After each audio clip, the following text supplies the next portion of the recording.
My name is Anthony Smith, and I was an employee at the Burger King restaurant in Houston, Texas. My reason for writing this is to share with the public the horrific activities that have occurred at Burger King for the past couple of years involving the disappearance of multiple Burger King employees with no information as to where they had gone, and my personal traumatic experience with the infamous Burger King. I interviewed for the job at Burger King on the 21st of November 2017. At the time, I was 21 years old and just looking for a way to get some money while I looked for a better job.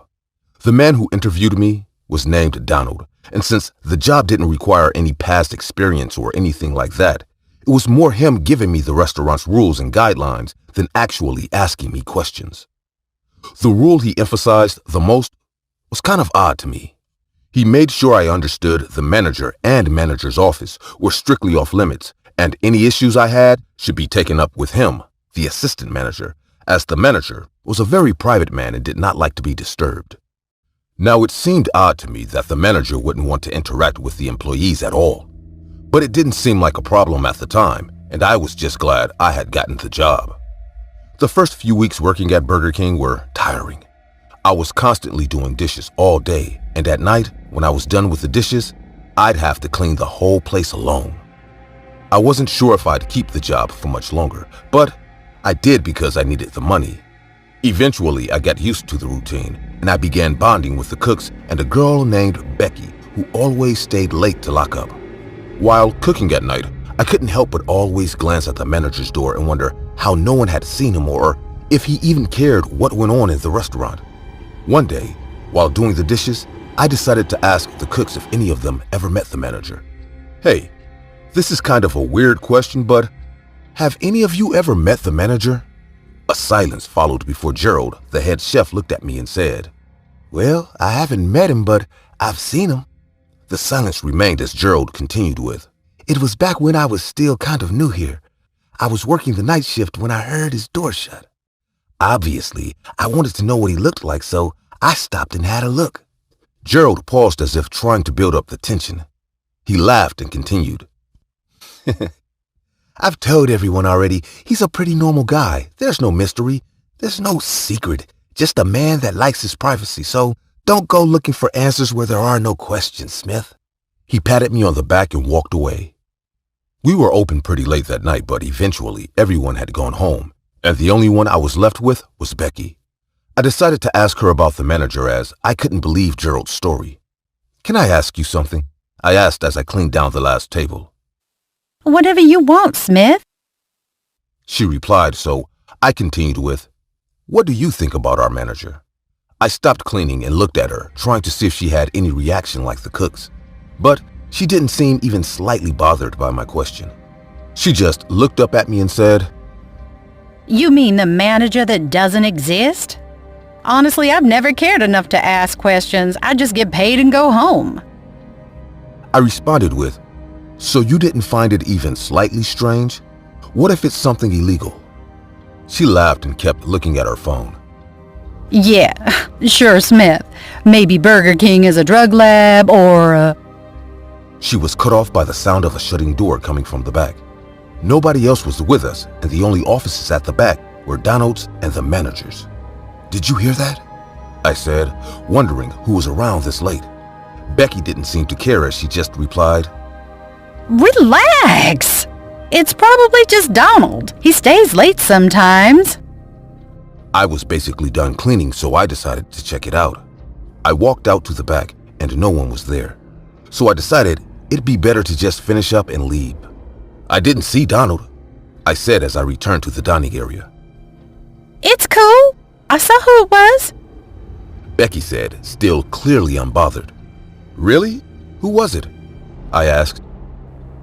We were both pretty tired, and I figured I was keeping Becky by wasting time, so I told her I was done and left her to lock up.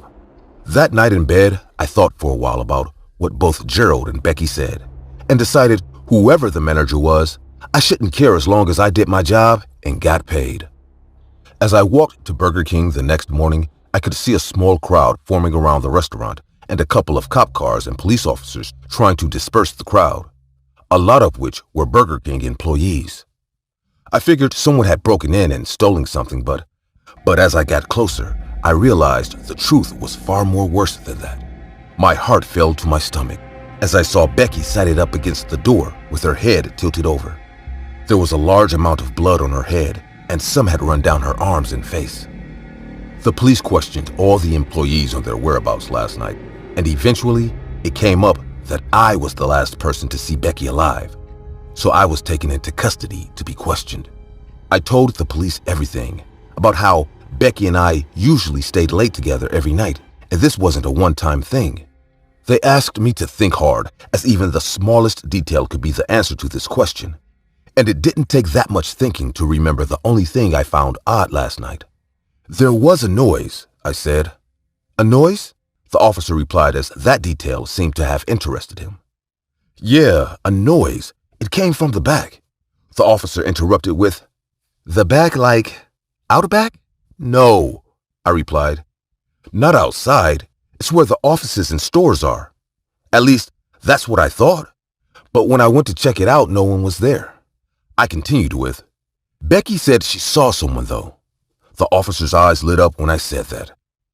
"Did she say who it was?" "No. All she said was he was really tall." "That's it," the officer said, visibly disappointed. "Nothing else." He continued, "Listen, young man, we understand you're probably very emotional right now, and we get it. But a young lady was killed right in front of your workplace. Nothing was stolen, and she wasn't sexually assaulted. Do you understand what that means? It means either your friend Becky kept some bad company, or we have a very sick individual running around killing people. So if there's anything you're keeping from us, I suggest you say it." To be honest, I was trying to understand what had happened just as much as the police wanted to, and I don't know why, but I was certain the manager had something to do with Becky's death. I told the police I didn't know anything else, and after some more questions, they let me go. I was told not to travel out of the city and that I would be contacted again shortly. I didn't think I would be a suspect, but it made sense seeing I was the last person to see her alive. I thought about what to do for a while. I was already the leading suspect in this case and would be prosecuted if the police didn't find the actual killers or any evidence proving otherwise. I thought hard and back to that night, wondering if I had missed anything. All I could remember was the noise of the shutting door. It didn't make any sense how whoever it was left without me seeing them. I laid in bed thinking for hours before deciding I had to find out for myself what really happened that night. I walked over to Burger King at night with only one thing on my mind. Who was the tall man Becky saw? It wasn't hard getting past the police tape and getting in through the back door. The place was quiet. I couldn't help but notice how being in here alone filled the Burger King with an eerie feeling. I silenced my phone and lowered the brightness before walking straight over to where the offices were. And standing in front of the manager's office, sort of preparing myself for a reveal of some sort, I got the sense of tension as chills ran down my spine. I opened the door, and almost immediately something caught my eye. It was a door right at the back of his office. A door, I'm guessing, leads outside. It seemed to explain everything, but I couldn't help but still feel confused. I decided to look around the office and see if I'd find answers. It was quite a small office. It had a lot of paperwork and didn't have anything out of place. I figured the door was enough to prove the manager had something to do with Becky's death and would eventually help the cops figure out the rest of the story. But as I was about to leave, I heard something faint, but it got louder and I soon realized they were footsteps. I quickly turned my phone's flashlight off and hid under the desk right when the door slowly creaked open. The person walked into the room and there was silence for a minute. Fear was the only thing I could feel at that moment as I wondered if I would end up like Becky. There was no movement or sound, almost like whoever it was simply stood in the room with me. But then he said, "You can choose to remain hidden, but the outcome won't be any different, Smith." His voice cut through the silence, but I remained quiet. He sounded old. "I'd figured you'd be more enthusiastic than this when you finally got to meet me. Don't you want answers to your questions?" I decided at this point he obviously knew I was in the room, so there was no point hiding. I hit emergency call on my phone, slipped it in my pocket, and got out from under the table. I was met with an almost 7 feet tall man, completely bald with huge eyes that had completely sagged eye bags under them. He had a slight hunch forward and was skinny. You knew I'd come? I was wondering how he found out I was here. Yes, you aren't a very smart individual, he replied with no expression on his face. Why do you kill her? I asked, hoping the cops would get here before he killed me too. No, I didn't kill her, Smith. You did, he said, pointing at me. What? No, I didn't. Yes, you did, he screamed, interrupting me. You killed her, Smith. Your questions killed her. You couldn't just work like everyone else, could you? Well, that's what killed her. You know, someone like you always comes around eventually, asking questions they're not meant to. Far too inquisitive for their own good, and then we have to kill them. I was both scared and confused at this point. Was he killing people for just trying to find out who he was, and what did he mean by we? What kind of sick man kills people because they want to know what he looks like? I took a few steps back after asking the question, as I didn't know if I would be getting a reply he would just get bored and kill me. Look, Smith, a long time ago, probably before you could even say a word, I was part of a greater mission to keep the world how it is. To be rid of all the purges and mistakes on this earth. I was a member of the second clan of the KKK, a group with only one goal, to cleanse the world. But instead, we were seen as evil by this weak society and deemed belittling names such as white supremacists and hate groups. Unfortunately, I was arrested and put on death row. That was until some members of my clan broke me out, of course. We had to leave our home, but don't be mistaken. We took our mission with us. I am a very wanted man, and where better to hide than the place this society sees as a safe place, he continued. Do you understand, Smith? People like you are a risk to me and my clan as a whole. We tried to warn you not to ask questions, but you blatantly disregarded our warning. The sickening look in his eyes couldn't be described, but I knew he was going to kill me. I didn't want to die, so I asked one last question as my final attempt to buy time. But why Becky? I asked, crying. He wore a sickened smile on his face as he said, A part of me would like to say it's because she saw me, but that's not true. Despite her nonchalance toward the situation, she was an abomination. Her color of her skin and her supposed sexual orientation had doomed her already. My skin crawled to just see her walk around every day. It was all just a matter of time. He paused, then continued with, Now, if you're done buying time, sadly, Smith, I can't have you around anymore. I ran for the door at the back, but it was locked. My heart was pounding and tears began filling my eyes. I turned and watched as he picked a hammer from the shelf before lunging at me. Fighting back was the only option I had, and I had to take it. I grabbed his hands midair and we began struggling. He was oddly powerful for an elderly man, and as he hit my nose with his head, I let go of him. I was disoriented for a few seconds, and that's when I felt the hammer hit my head. I immediately hit the floor as I was barely conscious and could feel the pool of blood forming around my head as I closed my eyes. In the distance, I could hear sirens, and the last thing I saw was the manager's feet move past me as he unlocked the back door and left. I woke up days later in the hospital and was informed I was almost dead by the time I arrived at the hospital. The manager was identified to be Griffith Theodore, a notorious and wanted leader of the second clan, white supremacists. It was revealed both Donald and Gerald have supported and aided him for years and were never identified by the authorities. Griffith, Donald, and Gerald had escaped the police and were reported to have already fled the state. The following years after that were difficult. I suffered a traumatic brain injury from the blow to the head and had to undergo therapy and rehabilitation for traumatic brain injury. Burger King ruined my life, and there's a shiver that runs down my spine every time I walk past one. I can't help but always wonder if there's a deeper meaning to the restaurant's infamous slogan. Have it your way.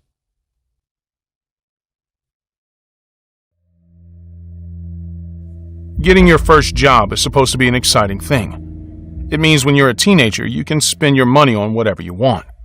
It's even smart to start putting it aside, according to my parents. I'm Carl, and I happened to have my first job at Burger King when I was 16 years old.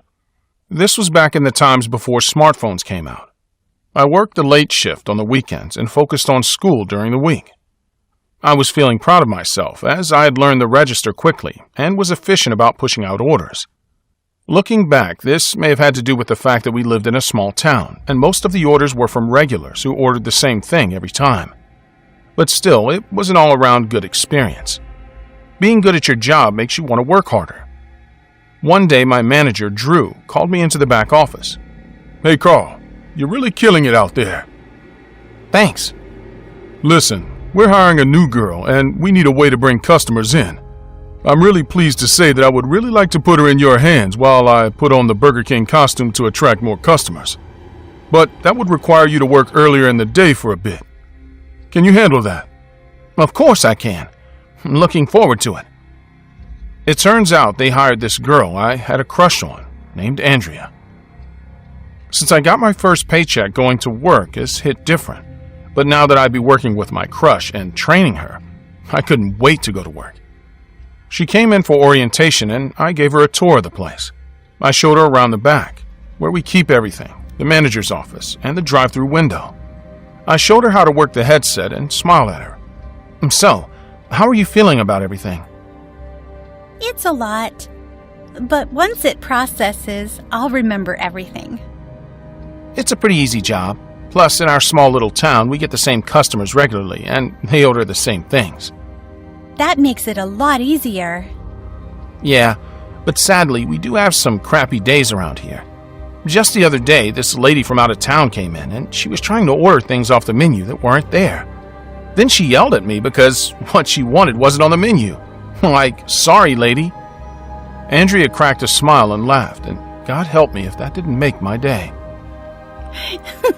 Some people can be so stupid sometimes. You'll learn that here. You don't think people can be that stupid, but they are. I look forward to working with you, Carl. Yeah, it's going to be really fun. And it was fun.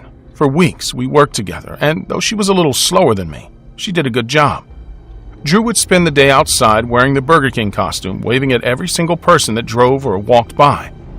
One night he walked around the back to come in through the employees-only entrance. It was getting late and time to close, but we're supposed to wait until Drew gets inside and tells us to lock the doors and start closing up the restaurant. I watched as Drew, still in costume, walked up to the front and walked through the doors. "Was the door locked?" Drew looked at me and lifted a one-shoulder shrug. "Drew?" He just stared at me. That Burger King mask covering his face made this interaction creepy. But because Andrea was behind the counter with me, I tried my best to play it cool. "Okay, man. We're just going to start closing up the place. Mind locking the door while you're there?" Drew started walking slowly toward the counter, the Burger King face grinning ear to ear at me, making each step more eerie than the next. A horrible feeling washed over me, and it hit me harder and harder the closer Drew got. He reached the counter and leaned in close. Carl! What's going on? "I don't know, Andrea." A hissing sound came out of the Burger King mascot, and he held a finger to his lips in a hushing motion. He reached across the counter and tried to grab me.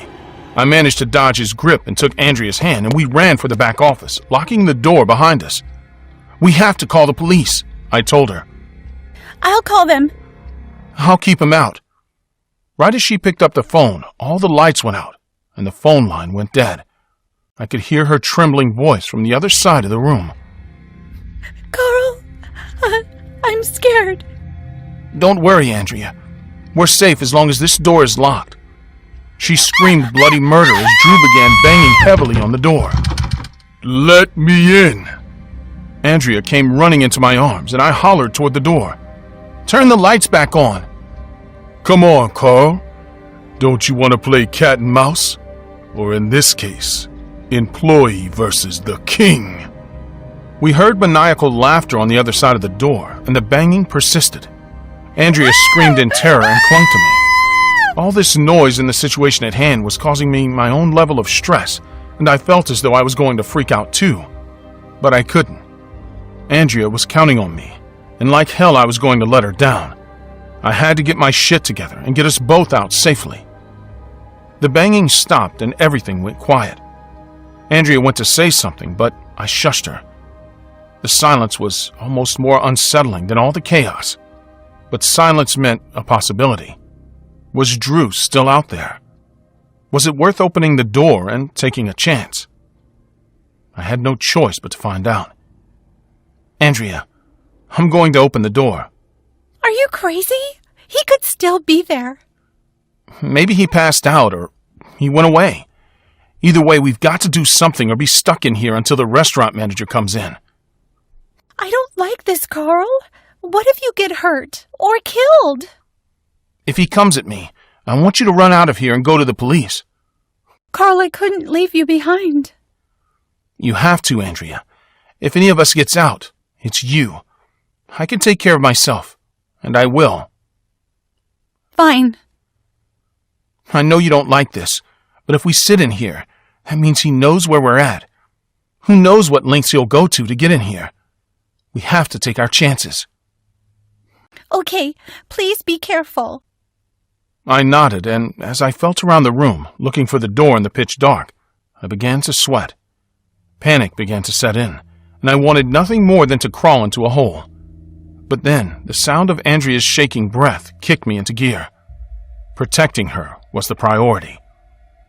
I opened the door and the moonlight illuminated the inside of the building, and I didn't see anyone anywhere. I whispered for Andrea to take my hand, and we were going to run. She took my hand and we beelined it for the doors. We heard a psychotic scream from the back, and out came Drew, still dressed as the king, running out with a butcher knife in his hand. He chased us until we got to the police station down the street. It turned out Drew was an addict, and he was using the costume as a cover to inject meth into himself. He was fired and sent to rehab. The incident was scarring, but it also made Andrea and I close. Luckily, there were no more incidents like that, and our new manager, Carla, did monthly drug tests for everyone's safety to ensure that things like that never happened again.